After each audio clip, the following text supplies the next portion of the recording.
제자들을 어느 정도 훈련하신 후에 이전 본문에서 보면 단기로 파송을 하셨어요. 오늘날로 따지면 단기 선교. 제자들이 단기 파송을 받고 예수님께 훈련받은 대로 가르치고 병자도 고치고 귀신도 내어 쫓았습니다. 그래서 예수님의 소문이 더 많이 퍼지게 됐고 제자들은 왕성한 사역을 하였고 그 결과 많은 사람들이 몰려들어서 밥 먹을 시간도 없이 바빴다고 성경은 기록되어 있습니다. 예수님께서 제자들이 와서 보고하는 것을 들으시고 너무 바쁘게 활동했던 것을 아셨는지 가서 쉬라고 말씀하셨어요. 제자들이 이제 예수님과 함께 배를 타고 한적한 곳으로 갔습니다. 그런데 사람들이 이미 유명해졌던 그 제자들과 예수님을 알아보고 제자들보다 예수님보다 더 빨리 그곳에 도착해서 기다리고 있었어요. 그때는 유월절이 가까웠기 때문에 더 많은 사람들이 모여 있었고 또 몰려들었고 예수님께 나왔습니다. 그곳에서 바로 그 유명한 오늘 이 본문에 오병이어의 사건이 일어났습니다. 오병이어의 기적. 너무도 유명한 사건이죠. 다 알죠? 이 오병이어의 사건, 떡 5개와 물고기 2마리를 가지고 성인 장정만 남자만 5,000명, 어린아이 그리고 여자들까지 포함하면 최소한 10,000명에서 20,000명은 된다고 추측을 합니다. 오늘날도 많지만 그 당시에는 이거 어마어마한 숫자였어요. 인구 숫자에 비례해서 보면 그 정도의 한 20,000명 가까이라고 생각한다면 엄청난 사람들이 모여들었는데 오늘 물고기 2마리와 떡 5개 준비된 화면 볼 수 있을까요? 그걸 가지고 20,000명을 먹였습니다. 보이죠? 물고기 2마리, 떡 5개 이걸 갖고 엄청난 사람의 숫자의 사람들을 먹이셨습니다. 그래서 이 사건이 너무도 유명했고 또 그 당시에 유명할 뿐만 아니라 이 사건은 정말 중요한 사건이었습니다. 그래서 마태복음, 마가복음, 누가복음, 요한복음 이 4복음서에 모두 다 기록되어 있는 예수님의 기적이 모두 기록되어 있는 것은 유일한 기적의 사건이었어요. 그만큼 중요한 사건이었다. 도대체 왜 이 사건이 그렇게 중요했고 유명한 사건이 되었을까? 오늘 그것을 살펴보려 합니다. 여러분 오병이어의 사건 그러면 무엇이 생각이 듭니까? 그리고 뭐가 기대가 됐어요? 오병이어 사건을 생각하고 떠올리면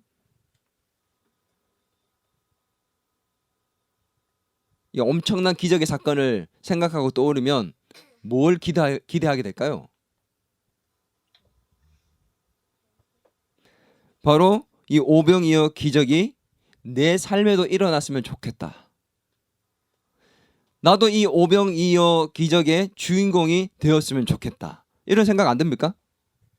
들죠. 예, 다 그런 기대가 있을 겁니다. 아마 당시의 제자들과 사람들도 그러했을 겁니다. 이 소문을 들었던 많은 사람들도 나도 그런 기적을 경험했으면 좋겠는데 이런 생각을 아마 다 했을 거예요. 오늘 우리도 마찬가지입니다. 이 오병이어의 기적이 왜 이렇게 유명하냐? 이 오병이어 기적의 사건이 내 삶에도 일어났으면 좋겠고 너무 엄청난 기적인데 나도 이런 기적의 주인공이 되었으면 좋겠다는 생각을 하고 있다는 거죠. 그렇지 않을까요? 생각해 보세요. 이 어린아이 얼마나 유명한 아이입니까? 떡 5개와 물고기 2마리를 드렸던 이 아이가 이제 어디에서 이제 자라서 간증을 하게 됐다고 생각해 봅시다. 어떨까요? 여러분 오병이어의 기적을 아십니까? 그 기적에 있어서 가장 중요한 인물이 누굴까요? 어린아이가 떡 5개와 물고기 2마리를 드렸습니다. 그 어린아이 바로 저입니다. 제가 바로 물고기 2마리와 떡 5개를 드렸던 그 어린아이입니다. 이렇게 잘 자라서 여러분 앞에 이렇게 믿음으로 고백하고 있습니다. 제가 바로 오병이어의 핵심 인물 중에 한 명입니다. 이렇게 주인공이 딱 되는 거. 또 안드레 무슨 말씀? 그 아이가 있으면 뭐예요? 저 보세요. 제가 그 물고기를 받아가지고 예수님께 갖다 드렸습니다. 제가 안 갖다 줬으면 어떻게 이런 일이 일어났을까요? 제자들, 우리는 그 물고기와 오병이어의 떡을 다 나누어 줬던 사람이 장본인들입니다. 다 각자가 거기 주인공이 되고 싶은 그 자리에 앉았던 사람들, 여러분 그 소문 들었죠? 거기에 내가 있었다니까? 내가 그거 직접 봤다니까? 내가 직접 먹었어. 아니 진짜 요만큼밖에 안 되는데 2만 명을 먹이더라니까. 내가 거기 봤다니까? 입에 침을 튀기면서 아마 말을 했을 겁니다. 그 현장에 있는 주인공, 나도 되고 싶다는 마음, 그것들이 이 오병이어의 기적을 유명한 사건으로 만든 것이죠. 오늘 우리도 그런 기대가 우리에게 있다는 겁니다. 그런데 중요한 것은 과연 예수님께서 당시 사람들이나 지금 우리가 생각하는 그 기대와 소원처럼 이 오병이어의 기적을, 그 기적의 주인공이 내가 되었으면 좋겠다는 그 바람을 가지게 하기 위해서 이 오병이어 기적을 일으키셨을까? 지금 우리가 오병이어 기적을 생각하면 나도 그런 기적의 주인공이 되고 거기 현장에 있고 나도 그런 삶을 체험해보고 싶다, 그런 기적을 경험해보고 싶다, 이런 소원을 가지게 만들기 위해서 이 오병이어의 기적을 일으켰을까? 답부터 얘기하면 아닙니다. 우리는 이 오병이어 기적을 통해서 그런 기적의 주인공이 되고 싶고 기적을 경험하는 삶을 살고 싶다라는 마음을 가지고 있는데, 그런 소원과 기대가 있는데 예수님은 그 기대를 위해서, 그 소원을 위해서 이 기적을 일으킨 것이 아니라는 것입니다. 그렇다면 도대체 예수님께서 오병이어의 기적을 일으키신 이유가 뭘까요? 상황을 보면 오병이어의 기적을 일으켜야 되는, 반드시 일으켜야 되는 그런 상황이 아니었습니다. 그저 저녁이 되었고 가르치시고 병자를 고치다가 저녁이 되었고 밥을 먹어야 할 때가 되어서 제자들이 이제 사람들이 너무 많은데 이 사람들이 마을로 돌아가서 밥을 먹어야 되지 않을까요? 라고 얘기를 했어요. 현실적인 방안이 있었습니다. 마을로 돌려보내서 거기서 각자가 알아서 사 먹게 하면 되는 거였어요. 예수님께서 굳이 꼭 오병이어의 기적을 일으켜야 되는 급박한 상황이나 긴박하거나 생명이 위험한 상황이 아니었다는 거죠. 근데 왜 예수님께서는 오병이어의 기적을 굳이 일으키셨을까? 제자들이 현실적인 대책을 세워놨잖아. 마을로 돌아가서 각자 알아서 사 먹게 하면 됩니다. 굳이 우리가 책임질 필요는 없어요. 실제로 그랬단 말이에요. 근데 예수님은 그렇게 하지 않고 뭐라고 얘기했습니까? 너희가 먹을 것을 주어라 의하시고는 직접 기도하시고 난 다음에 떡을 떼어서 주고 물고기를 주면서 오병이어의 기적을 일으켰단 말이에요. 왜 일으켰을까? 안 해도 되는, 굳이 안 해도 되는 것을, 긴박하지도 않고 생명의 위협이 있는 것도 아닌데, 한 끼 굶다고 사람이 죽는 것도 아닌데 굳이 왜 그렇게 했을까? 예수님께서 하신 이유가 있습니다. 이것을 통해서 반드시 보여주고 싶은 것이 있기 때문이에요. 사람들과 제자들에게. 그게 뭐냐는 거지. 오늘 첫 번째로 예수님이 보여주고 싶은 게 뭐냐면, 따라합니다. 참 목자이신 예수 그리스도. 목자, 양떼를 치는 목자, 참 목자이신 예수님이 예수님을 보여주고 싶었던 거죠. 오늘 당시에 가장 높은 사람이 누구였냐면 지난주에 얘기했던 헤롯 안티파스, 헤롯 왕이었습니다. 이 헤롯 왕은 백성들의 마음을 얻기 위해서 성전을 지어줬어요. 그 전에 헤롯 대왕이 성전을 지어줬습니다. 그리고 헤롯 왕 때 성전을 짓고 빵을 제공했습니다. 먹을 것을 제공했다는 거죠. 뭐 하기 위해서? 마음을 얻기 위해서. 내가 진짜 너희들의 목자다 보여주고 싶었습니다. 그리고 정말 자신이 참 목자인 것처럼 백성들을 지도하는 바리새인도 있고 율법자들도 있고 율법학사들도 있고 서기관도 있고 랍비들도 많았습니다. 근데 예수님께서 그들을 보시면서 뭐라고 얘기했느냐? 이들은 거짓 목자다 이렇게 얘기를 했어요. 뭐라고 얘기하는지 한번 보겠습니다. 6장 34절 같이 한번 읽겠습니다. 시작. 예수께서 나오사 큰 무리를 보시고 목자 없는 양 같음으로 인하여 불쌍히 여기사 이에 여러 가지로 가르치시더라. 뭐 했다고요? 목자 없는 양같이 불쌍히 여겼다. 목자가 있었잖아. 헤롯 왕도 목자라고 생각했고 바리새인이나 대제사장이나 서기관이나 율법학자들이 목자라고 생각하고 가르쳤는데 목자 없는 양이라고 생각했습니다. 수많은 그 무리를 향해서 목자 없는 양이라고 생각했다는 거죠. 이 목자 없는 양이라는 것은 어떤 의미가 있냐면은 먼저는 하나님 백성들이 어디로 가야 할지 바른 길을 알지 못하고 가고 있는, 방황하고 있는 상태. 또 한 가지는 위험한 길로 가고 있음에도 불구하고 그것을 인지하지 못한 상태. 또 한 가지는 목자가 없기 때문에 자신들의 필요를 공급받거나 체험을 받지 못하고 있는 상태. 이게 목자 없는 양과 같은 상태입니다. 바른 길로 어디로 가야 되는지도 모르고 위험한 길로 가고 있는데 인지도 못하고 있고 자기들의 필요를 제공받지도 못하고 있는 상황. 그런 목자 없는 양과 같은 불쌍한 사람들을 보시면서 예수님이 뭐라고 했냐면 내가 불쌍히 여긴다. 여기에서 불쌍히 여긴다는 어떤 뜻이었다고 얘기했죠? 그냥 동정하는 불쌍해라 이 정도가 아니라 정말 너무너무 불쌍해서 이 창자가 끊어지는 고통. 창자가 끊어지는 고통. 그 정도로 내가 이렇게 고통 가운데 아파하면서 이 백성들을 바라보고 있는 예수님의 그 마음입니다. 오늘 그런 이스라엘 백성들을 보시면서 내가 참 목자라는 것을 드러내시는 것이 바로 이 오병이어의 사건이에요. 이거 왜 그런가? 여러분 마가복음 6장 39절을 같이 한번 읽어볼까요? 시작. 제자들에게 명하사 모든 사람으로 때를 지어 푸른 잔디 위에 앉게 하시니. 자, 여기에 보면 예수님께서 사람들을 푸른 잔디 위에 어떻게 했다고요? 앉게 하셨다. 이 앉다라는 단어는 잔치에 사용되는 용어인데 이 잔치에서 이스라엘 백성들이 잔치에 참여해서 앉을 때는 어떻게 앉았는 줄 아세요? 이렇게 앉은 게 아니에요. 옆으로 비스듬히 누웠습니다. 비스듬히 누워서 음식을 먹고 그렇게 옆에 있는 사람과 대화를 하는 최후의 만찬의 장소에서도 성찬식에도 그렇게 했죠. 비스듬히 누워서. 자, 한번 볼까요? 지금 장소는 어디예요? 푸른 잔디 위, 푸른 풀밭 위에. 이 백성들은 자세가 어떻게 해요? 누워 있습니다. 뭐가 떠오릅니까? 푸른 풀밭 위에 누워 있는 모습이 뭐가 떠올라요? 양들의 모습이기도 하지만 말씀이 떠오르는 게 없습니까? 시편 23편 오늘 우리가 암송했던 1절과 2절 말씀.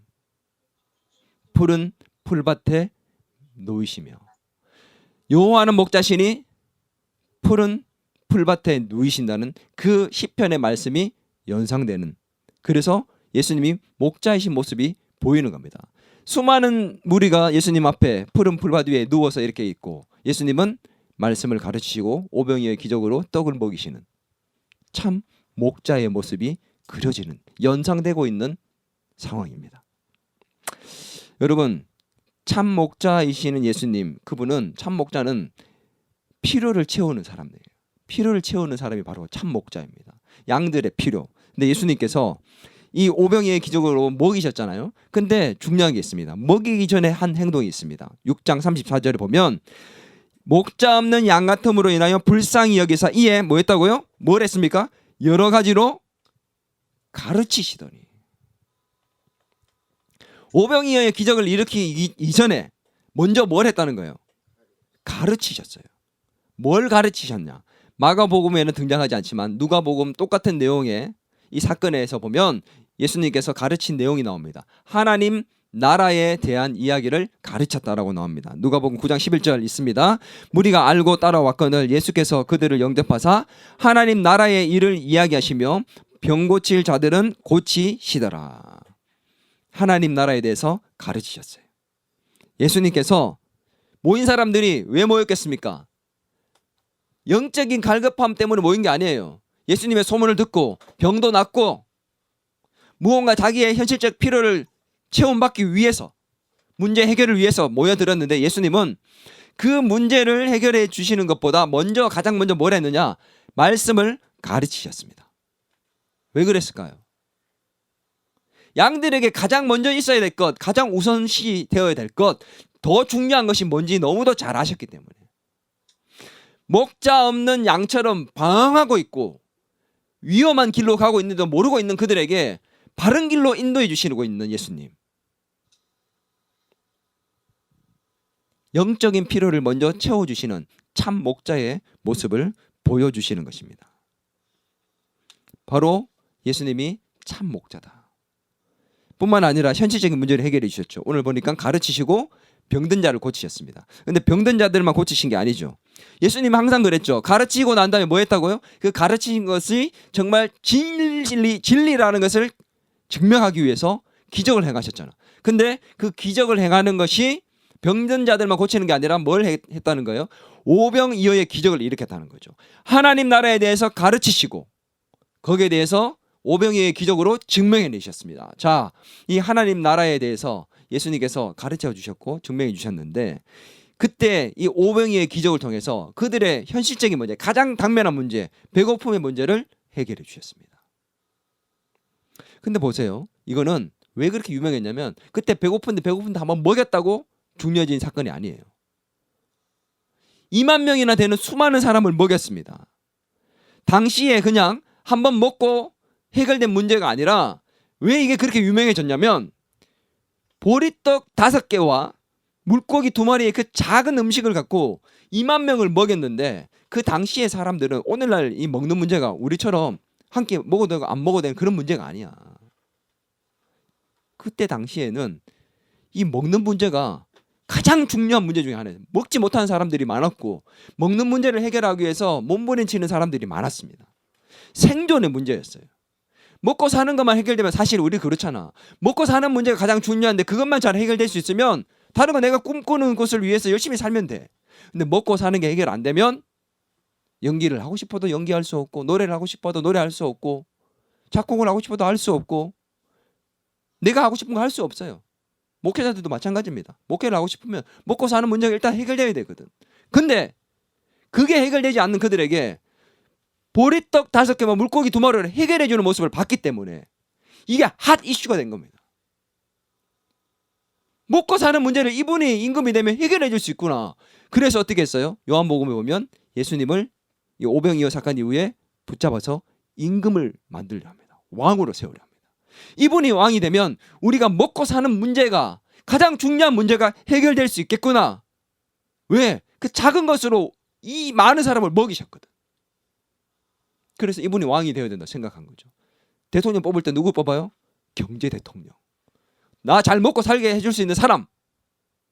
그게 현실적인 가장 중요한 문제거든. 오병이어의 기적은 보세요. 모두의 문제였습니다. 병자를 고치는 거는 그 아픈 그 사람의 문제, 당면한 문제잖아요. 그죠? 한 사람의 문제.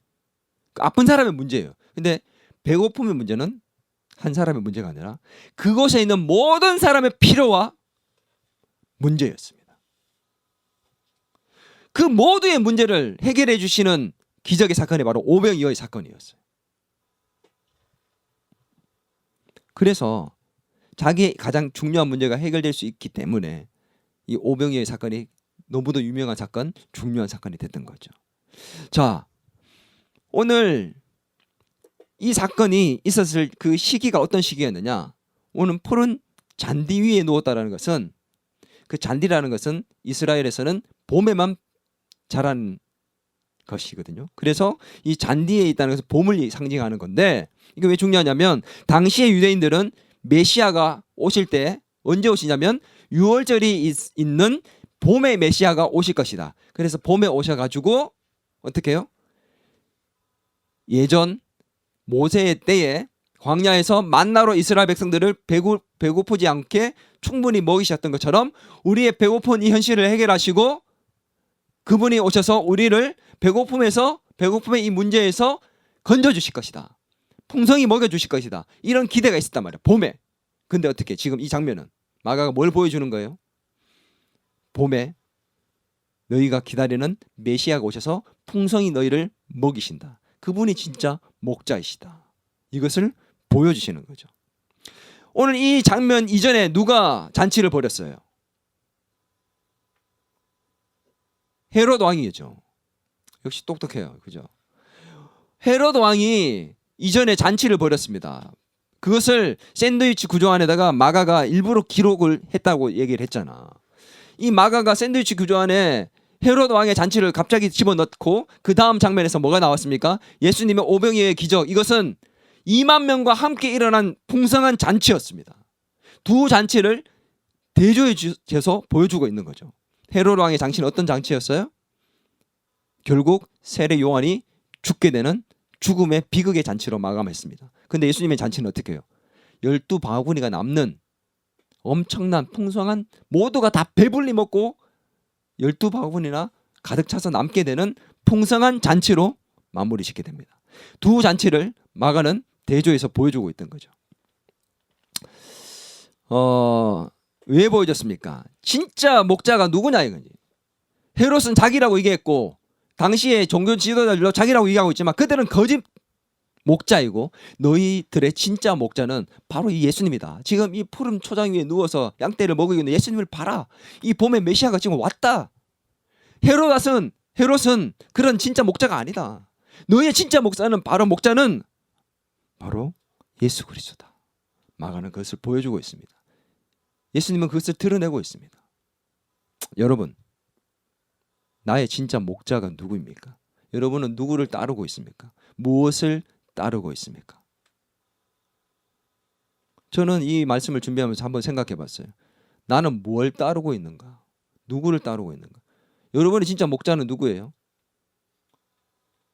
담임 목사입니까? 담임 목사는 참 목자가 아니에요. 담임 목사는 실수할 수 있고 허물도 있고 부족한 것들이 많은 그냥 사람입니다. 여러분의 진짜 목자는 예수 그리스도입니다. 아멘. 여러분 누구를 따르고 있습니까? 무엇을 따르고 있습니까? 돈을 따르고 있지는 않습니까? 돈이 여러분의 목자가 되진 않았나요? 사람을 따르고 있고 돈을 따르고 있고 인기와 명예를 목자처럼 따르고 있지는 않습니까? 권력을 추구하는 사람도 있고 요즘은 재테크한다고 집이 목자처럼 보이는 사람들도 있고 주식 무엇을 따르고 있는 이 시대입니까?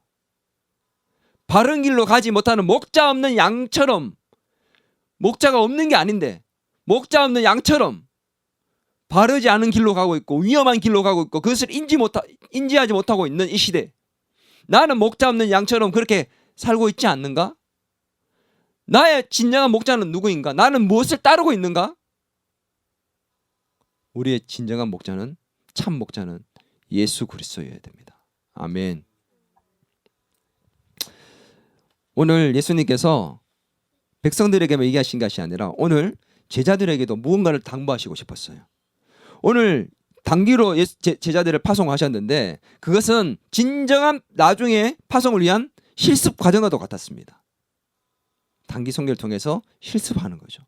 미리 먼저 나중에 예수님이 부활 승천하신 이후에 제자들을 진짜 파송하셨을 때 제대로 할 수 있게끔 하기 위한 실습 과정과도 같았죠. 그래서 이 과정이 끝나고 와서 보고를 하고 그 보고를 받고 난 이후에도 예수님은 오병이의 기적과 여러 가지 사건들을 통해서 계속해서 훈련하고 가르치셨습니다. 이것을 통해서 무엇을 가르치고 싶었느냐? 오늘 요한복음 6장 5절에서 6절 말씀을 같이 한번 읽어볼까요? 시작. 예수께서 눈을 들어 큰 무리가 자기에게로 오는 것을 보시고 빌립에게 이르시되 우리가 어디서 떡을 사서 이 사람들을 먹이겠느냐 하시니 이렇게 말씀하시면 친히 어떻게 하실지를 아시고 빌립을 시험하고자 하심이라. 빌립만 시험했을까요? 제자들도 무엇을 테스트했을까? 무엇을 시험했을까? 제자들의 믿음을 시험하십니다. 어떤 믿음이요? 자, 이 사건 이전에 예수님이 파송하셨죠. 파송하실 때 예수님이 제자들에게 당부하신 것들이 있었습니다. 기억나요? 뭘 당부하셨죠? 너희는 복음을 전하러 갈 때 아무것도 가지고 가지 말라. 음식도 가지고 말고 전대에 돈도 채워서 가지 말라. 아무것도 가지고 가지 말고 신만 싣고 가라고 얘기했어요. 왜요? 하나님이 채워주실 거라고. 그래서 실제로 그렇게 갔습니다. 그리고 그렇게 됐나요? 안 됐나요? 그렇게 됐어요. 하나님이 다 먹을 것도 채워주시고 돈도 채워주셨어요. 그래서 사역을 잘 감당했습니다. 너무 흥분됐어요. 아무것도 없었는데 다 하나님 채워주신 거야. 그래서 예수님께 와서 보고합니다. 뭐라고 했을까요? 예수님, 제가요 거기 갔는데 갑자기 하나님께서 이렇게 돈을 채워주시고 갑자기 이렇게 먹을 게 생기더라니까요. 야, 정말 신기했습니다. 옆에 있는 베드로가 너만 그런 거 아니야? 나는 이런 일도 있었어. 나는 더해. 옆에 안드레, 하하, 그것 갖고 뭘 그래? 나는 이런 사람도 있었어. 이렇게 채워주셨다니까. 아, 정말 깜짝 놀. 극적으로 하나님이 드라마틱하게 딱 이렇게 먹으시는데 얼마나 놀랐는지. 진짜 멋지더라 하나님. 막 보고했단 말이야. 그러고 난 다음에 바로 이어진 사건이 뭐예요? 오병이어 사건이었어요. 자, 너희가 먹을 거로 줘라. 그러면 어떻게 해야 돼? 정상적이면 어떻게 했어야 되는 거예요? 드디어 최고의 지금 하이라이트를 하나님 보여주시는 거겠구나. 야, 알겠습니다. 하나님 채워주시겠지 딱 생각하고, 여러분 앉아보세요. 이제 하나님의 엄청난 일을 이렇게 얘기해야 되는데 제자들이 뭐라고 얘기해요? 현실적으로 얘기합니다. 마을로 가서 먹여야 되는데요, 200데나리온 더 있어야 되는데 우리가 어떻게 어디서 이걸 먹일까요? 방금 전에 예수님께 보고하며 그들이 경험했던 그 모든 것들은 까맣게 잊고 지금 어떻게 해요? 믿음으로 이것이 연결되지 못하고 있습니다. 어리석게 보여요? 지혜롭게 보여요? 정말 어리석게 보여요. 방금 전 너희들이, 얼마 전 너희들이 경험하고 보고했는데 지금 바로 이어서 이 사건이 일어나니까 그게 믿음으로 연결되지 못해? 참 어리석다 제자들. 아우, 답답해. 그런데 그게 오늘 저와 여러분의 모습인 거 아십니까? 오늘 우리도 마찬가지입니다. 우리의 모습도 하나님께서 문제를 해결해 주시는 것들 경험했고 사람들에게 얘기합니다. 아, 하나님이 이렇게 해결해 주셨어요. 우리의 물질적인 문제 이렇게 해결해 주셨어요. 얼마나 감사했는지요. 그러고 난 다음에 또 더 큰 문제가 생기면 어떡해요? 아, 답답하다. 힘들다. 아, 주저앉고 싶다. 이번 어떻게 또 해결하지? 해결해 주시겠지라는 생각이 들지만 또 주저앉고 싶은 어려운 마음들이 생기는, 믿음으로 연결되지 못하는, 현실적인 방안을 찾고 모색하게 되는 이 제자들의 어리석은 모습이 오늘 우리에게도 반복되고 있다는 사실을 아십니까? 저와 여러분에게도 마찬가지입니다. 저도 부족하집니다. 부족한 사람이에요. 저도 마찬가지예요. 어려운 문제가 해결되면 이렇게 여러분 앞에 설교도 하고 간증도 하고 이런 일들을 하나님이 행했다고 얘기하지만 막상 또 닥치면 또다시 잊어버리고 믿음으로 연결되지 않는 경우가 저도 있는 연약한 사람이에요. 제자들의 이 모습이 오늘 우리의 모습이라는 거죠. 그런데 예수님이 뭘 얘기하시고 싶은 거예요? 너희가 양떼들을 먹여야 되면 하나님께서 채워주실 거다. 하나님이 오병이어의 기적을 일으키실 것이다. 너희를 그렇게 먹이시고 입히셨던 그 하나님이 너희들의 사역의 대상인 이 백성들도 먹이실 것이다. 뭘 보여주시는 거예요? 하나님께서 채워주신다. 하나님께서 공급해 주신다. 그것을 믿으라는 겁니다. 아멘. 오늘 제자들에게 그것을 보여주시는 거, 가르치시는 겁니다. 너희의 모든 삶 가운데 하나님이 채우실 것이다. 그것을 오늘 보여주신 사건이 바로 이 오병이어의 사건입니다. 뿐만이 아닙니다. 예수님께서 그것을 위해서 우리에게 또 제자들에게 요구하신 것이 있어요. 한번 보겠습니다. 6장 37절 한 목소리를 읽겠습니다. 시작. 대답하여 이르시되 너희가 먹을 것을 주라 하시니 여짜오되 우리가 가서 200데나리온의 떡을 사다가 먹이리이까. 예수님이 지금 뭐라고 했어요? 너희가 먹을 것을 줘라 이렇게 얘기합니다. 주라. 이게 말이 되는 얘기예요. 제자들은 먹을 것을 줄 수 있는 빵도 없고 돈도 없습니다. 근데 먹을 것을 너희가 주라고 했어요. 말이 안 되는 것을 요구했습니다. 제자들이 잘못 알아들었어요. 아, 어디 가서 그러면 200데나리온만큼 떡을 사와가지고 주라는 얘기인가요?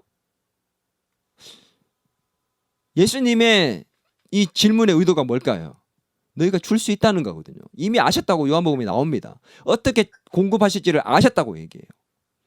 너희가 주라는 이 말이 도대체 뭘까? 어떤 의도를 갖고 이런 얘기했을까? 표면적으로는 예수님이 오병이어의 기적을 일으킬 걸 아시니까 이미 알고 계시기 때문에 내가 기적을 일으킬 거니까 너희가 나눠줘.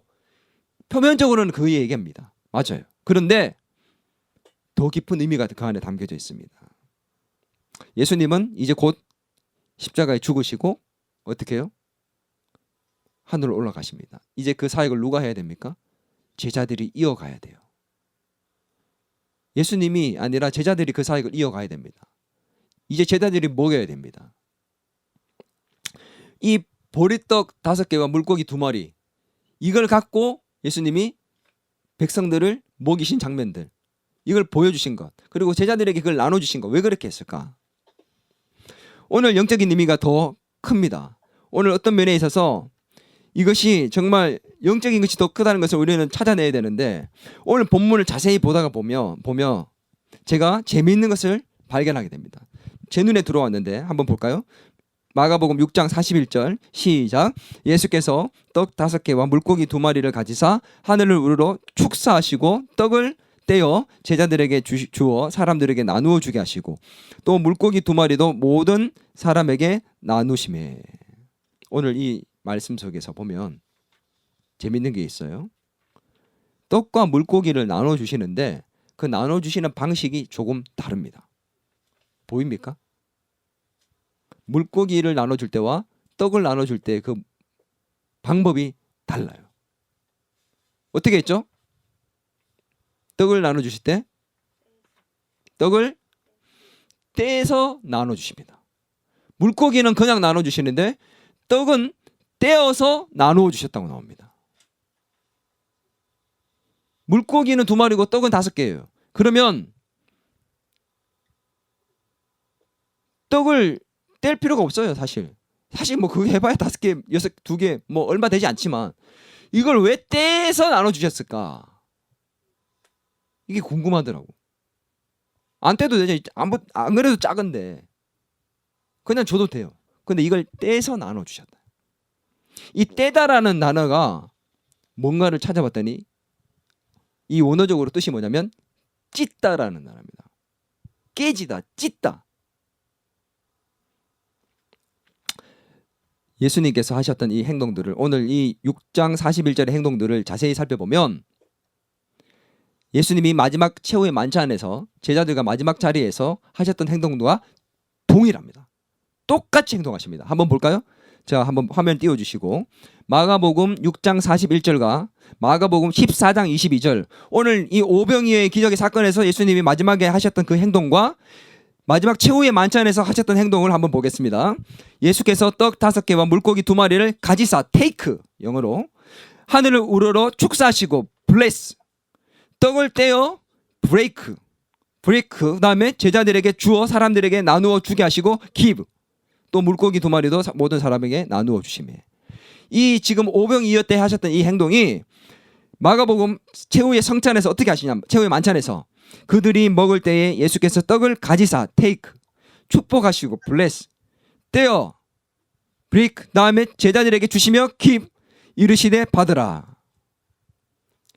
똑같은 그 행동이 지금 반복되고 있습니다. 뭘 보여주는 걸까요? 예수님의 그 찢다라는 것이 뭘 의미하는 걸까요? 예수님의 죽으심, 예수님의 십자가에서 죽으셔서 그 몸이 찢기시는 장면을 말씀하는 겁니다. 예수님이 이 떡이라는 것에 대해서 요한복음에서는 이 오병이어의 사건 이후에 바로 설명을 해주십니다. 무리들이 물어볼 때 설명해 주십니다. 뭐라고 얘기하시냐? 자, 요한복음 6장 35절 같이 읽겠습니다. 시작. 예수께서 이르시되 나는 생명의 떡이니 내게 오는 자는 결코 줄이지 아니할 터이요 나를 믿는 자는 영원히 목마르지 아니하리라. 내가 생명의 떡이다. 요한복음 6장 51절 같이 읽습니다. 시작. 나는 하늘에서 내려온 살아있는 떡이니 사람이 이 떡을 먹으면 영생하리라. 내가 줄 떡은 곧 세상의 생명을 위한 내 살이니라 하시니라. 오병이어의 그 기적을 통해서 뭘 보여주시고 싶은 거예요? 예수님이 떡을 떼서 나눠주시는 그것은, 떡을 떼서 나눠주신 것은 그냥 하신 행동이 아니에요. 예수님이 십자가에서 몸이 찢기셔서 죽으시는 그 장면을 연상하게 하기 위해서 보여주시는 장면입니다. 그리고 이것을 찢어서 어떻게 했습니까? 제자들에게 줘서 나눠주게 하십니다. 제자들이 나눠주게 하십니다. 뭐 하라는 건가요? 너희가 이제 해야 된다. 너희가 나처럼 목자가 되어라. 나는 참 목자이다. 너희도 나와 같은 목자가 되어서 나의 찢긴 몸을 이제 그들에게 나누어 주어라.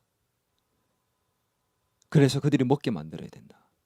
지금은 먹은 것이 배가 다시 고플 거지만 내가 주는 이 떡은 영원히 배고프지 않을 것이다.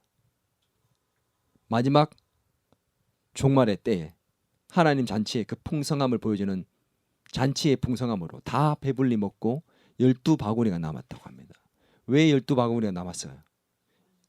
12바구니라는 것은 12 완전수, 하나님의 백성, 하나님의 백성들의 필요를 영적으로 육적으로 완벽히 채우는 하나님의 나라가 그 풍성한 잔치의 모습을 보여주시는 것입니다. 오늘 예수님의 그 십자가에서 몸을 찢겨서 우리에게 주신 것을 보여주신 이 오병이어의 사건, 그것을 통해서 제자들에게 말씀하십니다. 너희가 먹을 것을 주어라. 너희도 나와 같은 목자가 되어라. 나처럼 영혼을 볼 때 불쌍히 여기는 마음을 갖고 그들을 대하라. 그들의 필요를 채워줄 수 있는 사람이 되어라. 오늘 우리가 이런 목자의 삶을 살기를 결단하고 살잖아요. 그러면 오병이어의 기적이 필요하다면 하나님께서 우리의 삶에 일으키실 것입니다. 아멘. 목자의 삶을 살기 위해서 필요하다면 오병이어가 아니라 그보다 더한 기적도 우리의 삶에 일으킬 수 있는 분이 바로 예수 그리스도이심을 믿습니다. 그래서 우리는 목자의 삶을 결단해야 됩니다.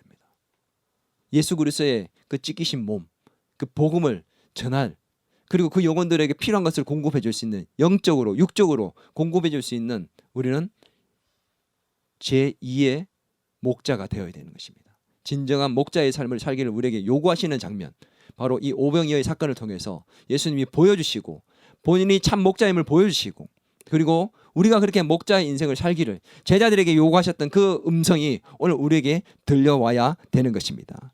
오늘 오병이어의 사건에 우리는 주인공이 되고 싶어 합니다.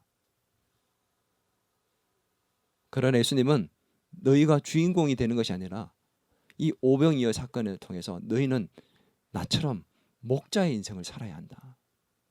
여러분, 우리는 오병이어의 이 기적을 경험하고 싶고 주인공이 되고 싶은 그런 마음을 이제 내려놓고 목자로서의 삶을 살아갈 것을 결단해야 될 줄 믿습니다. 그렇다면 우리 주님께서 우리에게 그 목자의 삶을 살아가기에 필요한 모든 기적 우리에게 베풀어 주실 줄 믿습니다. 내가 기적의 주인공이 되거나 기적 자체의 주인공이 되는 것이 아니라, 기적 자체가 주인공이 되는 것이 아니라 바로 예수 그리스도가 주인공이 되는 그런 저와 여러분의 삶이 되시기를 바랍니다. 기적 자체를 바라는 그것이 내게 예수님보다 더 중요한 삶이 되어서는 안 되겠죠. 오늘 이 시간에 우리 말씀을 생각하면서 함께 찬양했으면 좋겠습니다. 우리 모인 이곳에 주님 함께 계십니다. 적은 떡과 물고기 내 모든 것을 드릴 때 우리 모두 함께 고백합니다. 주가 일하시네. 우리 하나님께서 우리가 목자된 삶을 선택하고 걸어갈 때 필요한 모든 것을 오병이어의 기적 가운데 채워주실 줄 믿습니다. 우리 함께 찬양하겠습니다.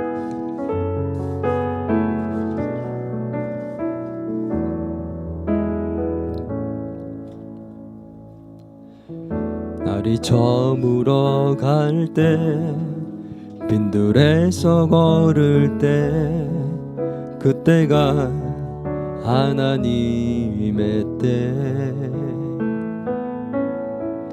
내 힘으로 안 될 때 빈손으로 걸을 때 내가 고백해 여호와 이래.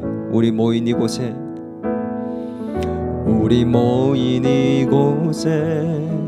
주님 함께 계시네. 누리네 아버지 은혜. 적은 떡과 물고기 모든 걸 드릴 때 모두 고백해 여호와 이래.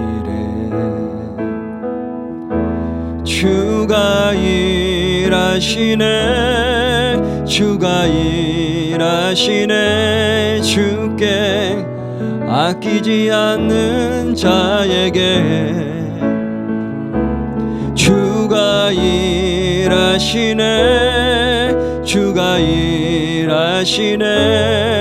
신뢰하며 걷는 자의 주가 일하시네, 주가 일하시네, 주가 일하시네. 주께 아끼지 않는 자에게 주가 일하시네, 주가 일하시네. 신뢰하며 걷는 자에게. 우리 같이 한번 기도하겠습니다. 우리는 너무도 이기적인 욕심을 따라서 이 신앙조차도 나를 위해서 가지려 합니다. 입술로는, 머리로는 하나님을 위해서, 하나님의 영광을 위해서라고 외치고 생각하지만 여전히 오늘도 오병이어의 기적을 내 삶에서 체험하며 그것의 주인공이 되고 싶어하는 우리의 이 마음들,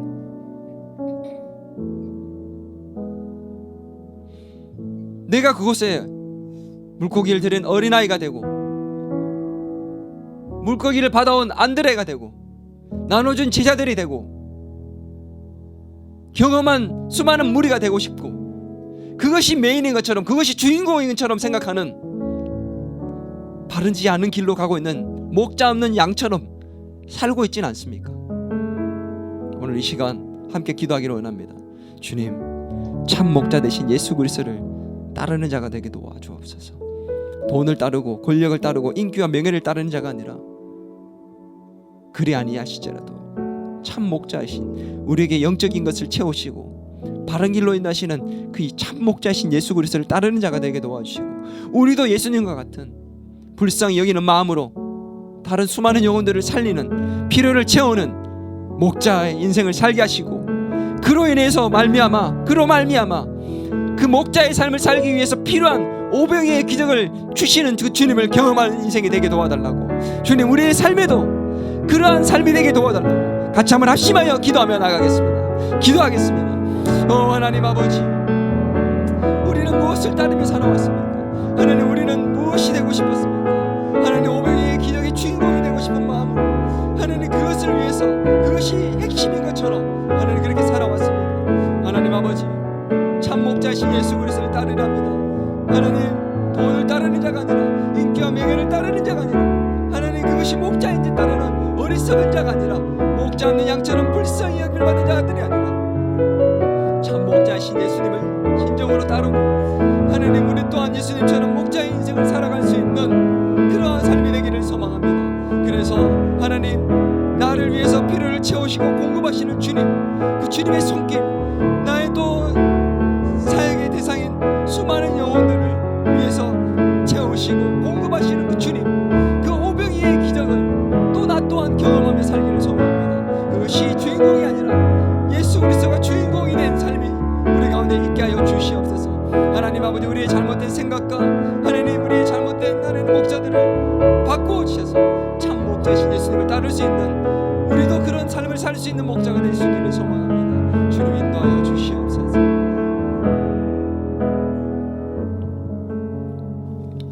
하나님, 오늘 말씀을 통해서 우리도 목자 없는 양처럼 그렇게 방황하며 바르지 못한 길로 가고 있었음을 바라봅니다.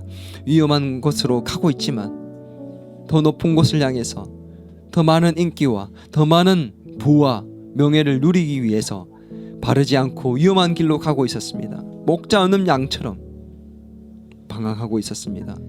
이제 참 목자이신 예수님을 따르며 바른 길로 가고 있습니다.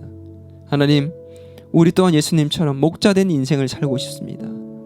그래서 그 가운데 채우시고 공급하시고 기적을 일으키시는, 그 오병이의 기적을 일으키시는 주님을 우리 또한 경험하는 풍성한 잔치에 참여한 인생들이 되게 도와 주시옵소서. 우리 사랑하는 더 기쁨의 교회 모든 식구들 이러한 삶이 되기를 간절히 소망하며 예수님의 이름으로 기도드려나이다. 이제는 우리 주 예수 그리스도의 은혜와 하나님 아버지의 크신 사랑과 성령님의 감화 감동 위로 교제의 충만하심의 역사가 오늘 참 목자 되신 예수 그리스도를 따르며 우리 또한 목자의 인생을 걸어가 그 가운데 주시는 주님의 필요와 또한 주님의 공급 채우심을 경험하며 오늘 우리 또한 오병이어의 기적의 삶을 체험하여 수많은 영혼을 푸른 초장으로 주님께로 인도할 수 있는 목자된 삶이 되기를 소망하는 더 기쁨의 교회 모든 가족과 교회 위에 이 나라와 이 민족 위에 이제로부터 영원토록 함께 하시길 간절히 축원하옵나이다.